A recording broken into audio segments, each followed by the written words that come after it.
All right, let's dive into the RHINO method. We're going to start with the very first step, which is really the foundation for everything else that comes after.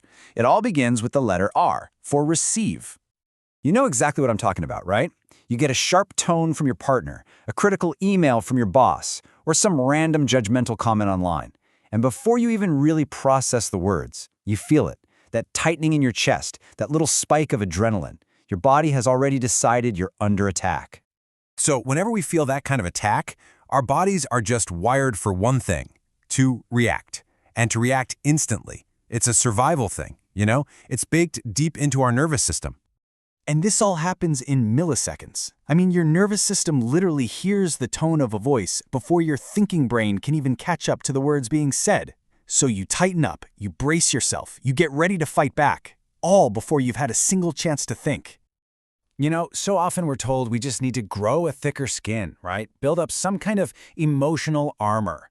But the RHINO method teaches the exact opposite. The key here isn't getting tougher. It's learning the incredible discipline of just slowing down. And this is where we get to the first core practice, receive. This is all about the art of intentionally creating a tiny pocket of space between what happens to you and how you choose to respond to it. So what does it actually mean to receive? Well, think about it like this. If someone hands you a package, you don't have to immediately rip it open or eat what's inside or throw it right back at them. You can just hold it for a second. You can set it on the table. You're not swatting the comment away, but you're not swallowing it whole either. You are simply letting it land. And it all boils down to this simple, powerful mantra. One breath, no story. You just let the moment arrive, without chasing it down, without layering on all your old assumptions or fears. That pause, as small as it seems, is your protection. So how can such a tiny little action actually protect you? Well, that single breath does a few incredible things all at once. It sends a little safety signal to your nervous system. It loosens that automatic impulse to get defensive. And most importantly, it creates this tiny micro-moment where you actually have a choice. What we're really doing here is widening the gap. See, most of us live our lives collapsed into the reaction. Something happens and boom, we're instantly in it. The practice of receiving is the discipline that pries that gap open and gives you back your power, your choice. This is what we call the no-flinch phase. It's the practice of just letting the words or the tone or the energy, whatever it is, just hang there in the air for a moment before you decide what it means and how you're going to engage with it. Okay, so that's the theory, but how do we actually do this in real time? You know, when the pressure is on and we feel that adrenaline kick in? Well, we use a super simple, super effective little tool called the 2-second receive breath. It's incredibly straightforward. The very next time you feel that trigger, someone cuts you off in traffic or questions your work in the meeting, your only job is to not speak. That's it. Instead, just take one normal breath. Not some big, deep, dramatic thing, just a real one. And in that 2 seconds, you just silently say to yourself, I am just receiving this.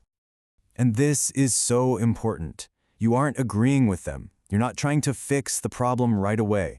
You are simply allowing the moment to arrive without immediately piling your reaction on top of it. You're just observing. Now, I know it sounds almost too small to make a difference, but this one single act creates such a profound shift. It is the fundamental difference between a knee-jerk reflex and a thoughtful response. It's really the foundation of all emotional regulation. Just look at the transformation here. On one side, you've got the reflex. It's instant, it's automatic, it's usually based in fear. But by putting in that tiny pause, you create a response. It's intentional, it's spacious, and ultimately, it's based on your values, not just your survival instincts. So my invitation to you is to just try it. The very next time you feel that defensive spark, give it a shot. One single breath, no story attached. Just see what happens. In our next explainer, we're going to build on this foundation and explore the H in RHINO. We'll get into what it means to truly hear someone and how asking the right kind of grounded questions can change a whole conversation. And I'll just leave you with this to think about. In your life, right now, in your work, in your relationships, what is one conversation, just one, that could be completely transformed by the simple power of a single intentional breath?